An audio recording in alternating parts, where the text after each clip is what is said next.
Stop! Ce que vous allez voir va vous choquer. Il y a 48 heures, Emmanuel Macron a commis une faute si grave que Donald Trump lui-même a convoqué une réunion d'urgence à la Maison-Blanche. Les téléphones entre Paris et Washington chauffent. L'OTAN est en panique. Un dirigeant européen vient de révéler un secret qui pourrait détruire la présidence française. Un pacte occulte. Des millions d'euros détournés. Une trahison qui dépasse tout ce qu'on a pu voir. Paris tremble. L'Élysée vacille. Les réseaux sociaux s'embrasent avec des hashtags qui font le tour du monde. Que cache réellement cette révélation qui terrorise Washington? Pourquoi Macron risque-t-il sa présidence pour un accord secret avec l'Ukraine? Restez jusqu'à la fin, car ce scandale va redéfinir l'avenir de la France, et peut-être de l'Europe entière. Pour comprendre l'ampleur du désastre, remontons quelques mois en arrière. Depuis les élections législatives anticipées de juin 2024, Emmanuel Macron gouverne avec une Assemblée nationale hostile. Sa majorité présidentielle s'est effondrée. À droite, Jordan Bardella et Marine Le Pen contrôlent 143 députés. À gauche, l'alliance Nouveau Front Populaire avec Mélenchon en tête fait bloc contre lui. Face à cette crise politique majeure, Macron nomme François Bayrou Premier ministre le 13 décembre 2024. Mission impossible, faire voter un budget d'austérité de 40 milliards d'euros pour éviter que la France ne devienne la nouvelle Grèce. Mais derrière cette façade officielle, Macron prépare quelque chose de beaucoup plus gros. Quelque chose qui va exploser au visage de la France entière. Comment notre pays va-t-il survivre à ce qui se prépare? 16 juillet 2025. Centre de conférence Europa, Bruxelles. 14h30. Une réunion européenne de routine sur les sanctions contre la Russie. Présent, Ursula von der Leyen, Giorgia Meloni, et bien sûr Emmanuel Macron, sourire confiant, costume impeccable. Soudain, le Premier ministre hongrois Viktor Orban prend la parole. Il sort une enveloppe de son attaché-caisse. Et là, il lâche une bombe atomique diplomatique.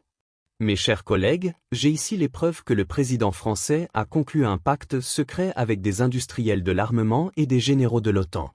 Objectif: faire de la France le principal fournisseur d'armes de l'Ukraine, en échange de juteux contrats personnels.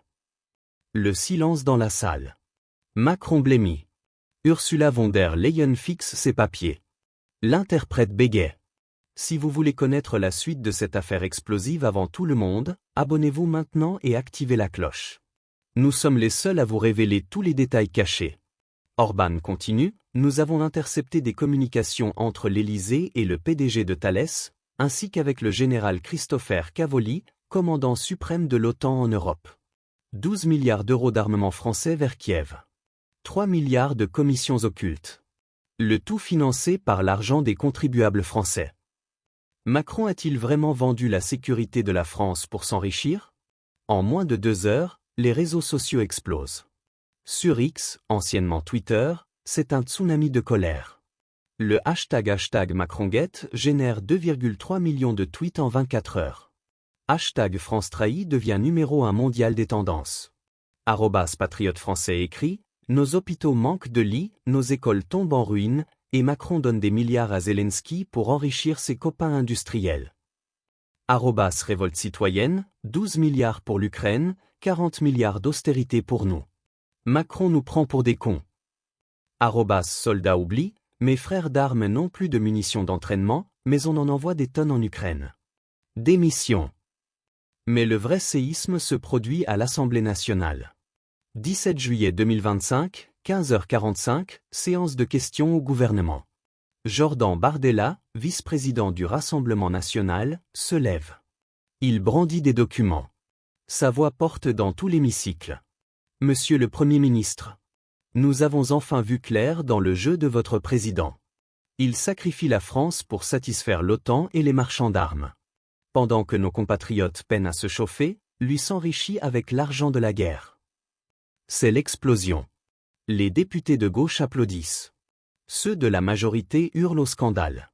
Le président de l'Assemblée, Yael Braun-Pivet, suspend la séance dans le chaos total. Macron sacrifie-t-il vraiment la France pour son ambition et son portefeuille? Mais quelles sont exactement ces preuves qui affolent l'Élysée? Premièrement, des échanges WhatsApp entre Emmanuel Macron et Patrice Caine, PDG de Thales, le géant français de l'armement. Message du 3 juin 2025, 23h47, Patrick, le deal ukrainien peut rapporter gros. On se voit demain discrètement? Deuxièmement, un contrat secret signé le 15 juin 2025 entre la France et l'Ukraine, non ratifié par l'Assemblée nationale comme l'exige la Constitution. Montant, 12 milliards d'euros d'armement sur 18 mois. Troisièmement, des virements suspects sur un compte offshore aux îles Caïmans, liés à une société écran contrôlée par Brigitte Macron. Montant, 47 millions d'euros, versés par une filiale de Safran, l'autre géant français de la défense.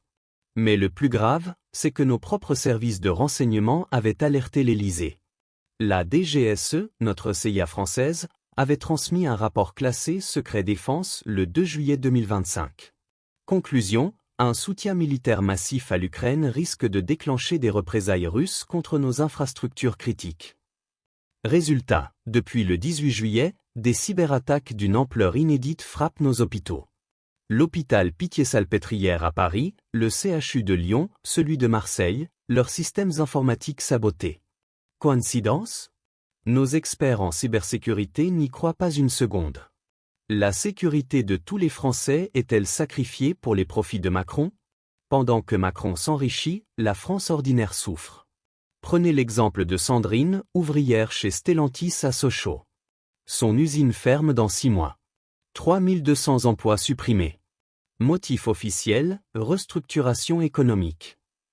Motif réel, l'argent public part en Ukraine au lieu de sauver notre industrie.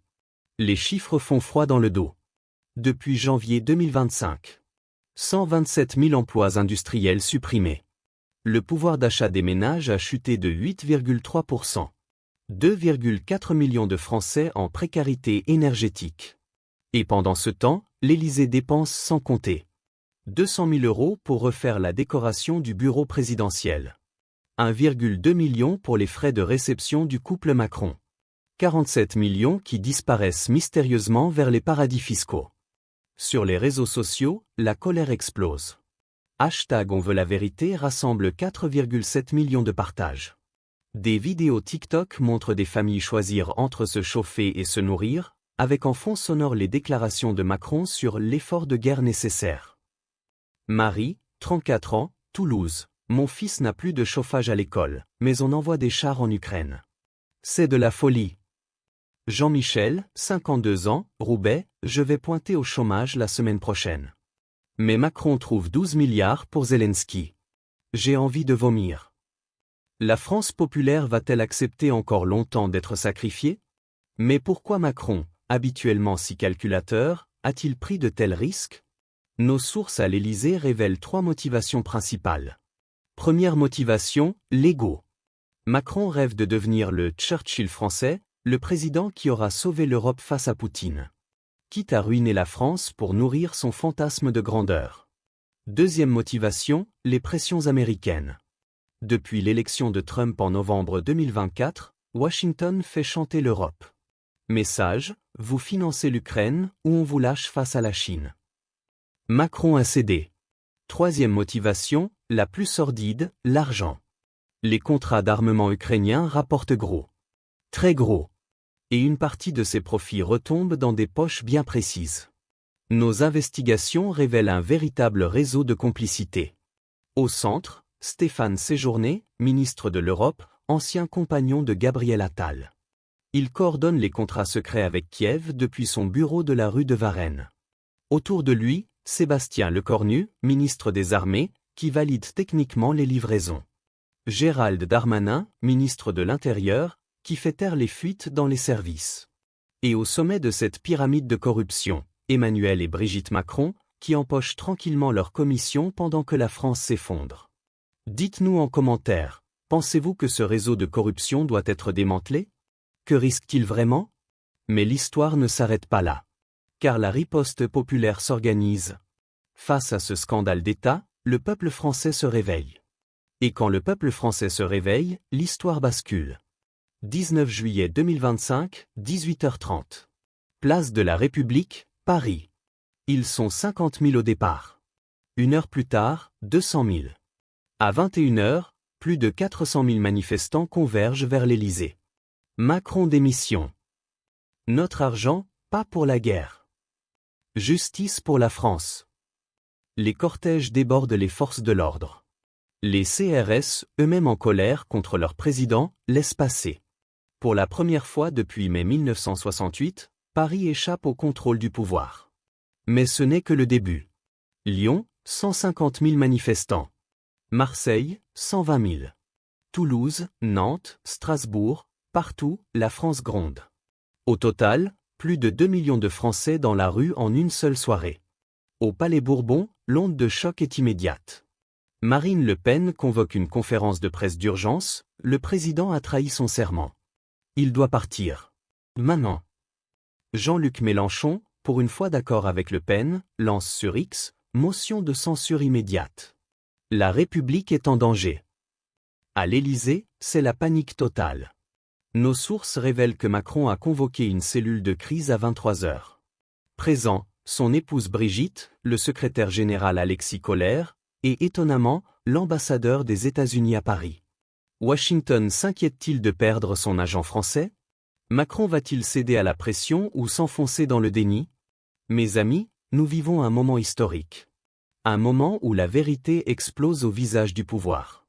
Un moment où le peuple français dit stop à la corruption et à la trahison. Cette affaire dépasse largement Macron. Elle révèle comment nos élites nous mentent, nous volent et nous vendent aux puissances étrangères. Elle montre que notre argent, celui de nos impôts, de notre sueur, part enrichir les marchands de guerre pendant que nos hôpitaux s'effondrent. Regardez autour de vous. Vos enfants qui n'ont plus de professeurs. Vos parents qui renoncent à se soigner. Vos voisins qui ferment leur entreprise. Tout ça pendant que Macron s'enrichit avec l'argent de la guerre. Mais nous ne sommes pas condamnés à subir. Cette révélation, c'est notre chance. Notre chance de reprendre le pouvoir, de reprendre notre destin, de reprendre notre pays. Alors je vous pose la question qui va déterminer l'avenir de la France. Allez-vous laisser Macron continuer à vous voler et à vous trahir? Ou allez-vous vous lever pour exiger la vérité, la justice et la démission de ce président corrompu? Car une chose est sûre, ils ont peur. Peur de nous, peur de la vérité, peur de leur peuple qui se réveille. Abonnez-vous maintenant pour suivre minute par minute cette révolution qui commence. Nous serons les seuls à vous révéler tous les secrets de cette affaire. Nous serons là quand Macron tombera. Nous serons là pour documenter la reconquête de notre démocratie. L'histoire s'écrit. Et elle s'écrit avec nous ou sans nous. Activez la cloche, partagez massivement cette vidéo, et rejoignez les millions de Français qui refusent qu'on les prenne pour des idiots. La bataille pour la France vient de commencer. Et nous la gagnerons.